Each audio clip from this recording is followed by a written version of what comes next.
alaikum, how are you? I am Mr. Mahmoud Abdul Ghaffar and welcome to my channel. Today I will present something new that is called the Chinese Whisper, an activity for primary school English teachers. So please, before I start, subscribe to my channel and hit the like button. As I have mentioned before, that the name of this activity is called the Chinese Whisper, and this is a very interactive activity that the teachers can use inside the classroom and outside the classroom. If we speak about the number of players involved in the class, any numbers of players are involved as it is played in groups, or the whole class can play the activity.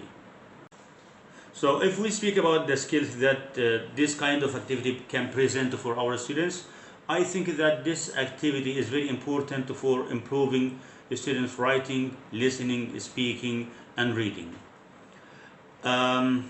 If I speak about the materials that the teacher can use, our students can only use poured markers with different colors inside the class. So what is the main aim behind this activity? I think the main aim behind this activity is to revise vocabulary. So the teacher can present his vocabulary well, and after that he can feedback what he has presented inside the class. Now let's move to the procedures and how can the teacher deal with this kind of activity inside the class.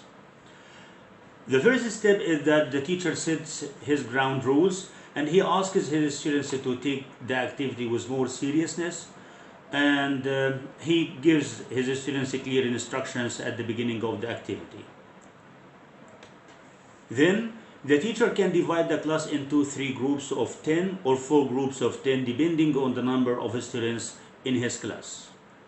Now the teacher can ask his students to come to the board and stand in 3 or 4 rows away from the board.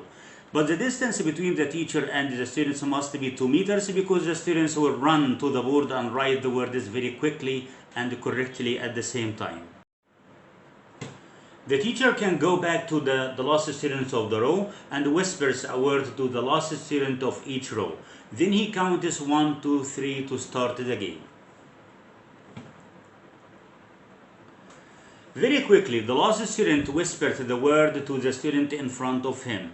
Then the next student whispers the same word to the student in front of him till the word comes to the student or to the first student in the row, the one who faces the board.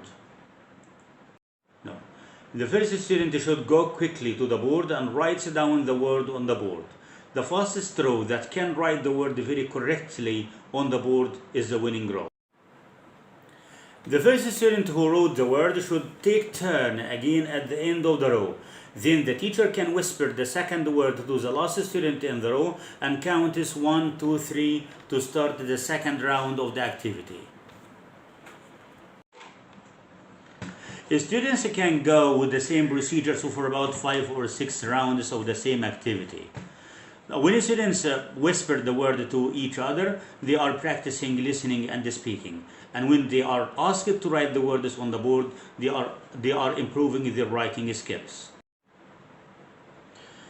When the teacher finishes all the rounds, he can honor the winning rows.